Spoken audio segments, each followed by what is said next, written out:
제가 현장에 가서 직접 체험을 해봤습니다. 영상을 한번 보시겠습니다. 네, 제가 영상 속에서 손에 들고 있었던 게 스마트 스틱입니다. 그런데 전혀 스마트하지 않더라고요. 길이가 우선 1.7m입니다. 그리고 무게가 6kg 정도 되는데요. 그게 끝부분을 잡아야 됩니다. 끝부분을 잡고 바깥으로 꺼내야 되니까 무게중심이 쏠리겠죠. 그럼 굉장히 무겁지 않겠습니까? 그 상태로 이렇게 조작도 어렵고 해서 이분들이 하루 종일 일을 하다 보면 근골격계 질환을 달고 사신다고 합니다. 말로는 간접 활선으로 전환했다고 하지만 여전히 직접 활선 방식으로 작업하는 것도 있는 것으로 알고 있습니다. 공법은 바꿨는데 지난 8월에만 3건의 감전 사고로 노동자가 중상을 입었습니다. 언론에도 보고가 됐는데요. 사장님, 그러면 이런 사고의 책임은 업체에만 있습니까? 한전에도 있다고 생각합니다. 노동자들이 죽으려고 일하는 것도 아닌데 반복해서 사고가 나고 있으면 어떤 구조적 문제를 찾아봐야겠죠. 한전으로부터 작업 지시를 받아 일하는 중에 난 사고입니다.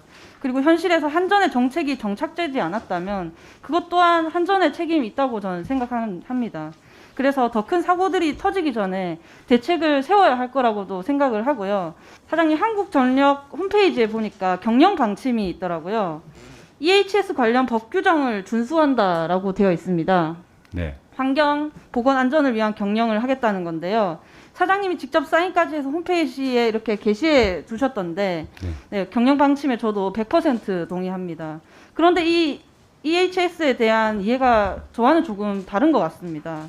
몇 가지 짚어보자면 대전 노동자의 백혈병은 이미 산재 인정을 받은 바 있습니다. 지금도 갑상선암 등 암 환자 그리고 뇌경색 등으로 10명이 산재 요양을 신청해놓고 기다리는 중이고요. 근데 한전에서는 이 백혈병 산재 인정에 근거가 된 산업안전보건공단의 결과를 부정하는 이유가 무엇입니까? 전자파에 대해서는 아직도 국제적으로도 그 전자파가 초래할 수 있는 병에 대한 확실한 근거가 지금 없는 걸로 되어 있습니다. 네, 그렇지만은 않은 예. 것을 알고 있지만 예. 그리고 또 다른 것을 좀 짚자면 예. 산업안전보건공단에서 발주한 활선작업 근로자의 건강관리 네. 네, 방안이라는 연구 용역에서는 활선 작업자 질병 등록 관리 시스템을 권고했습니다. 이것은 되고 있나요? 되고 있지 않습니다. 네, 한전이 어떻게 보면 손을 놓고 있기 때문에 오죽하면 노동자들이 스스로 비용을 들여 자체 조사까지 했습니다. 이분들 평생을 한전 작업 현장에서 일하시는 분들인데요. 그렇지만 협력업체 소속이라서 1년, 2년마다 소속이 계속 바뀌어서 이런저런 이유로 체계적인 관리를 받으실 수가 없습니다. 한전이 책임감을 갖고 대해하지 않겠습니까? 그래서 노동환경 실태조사를 실시하실 것을 권합니다.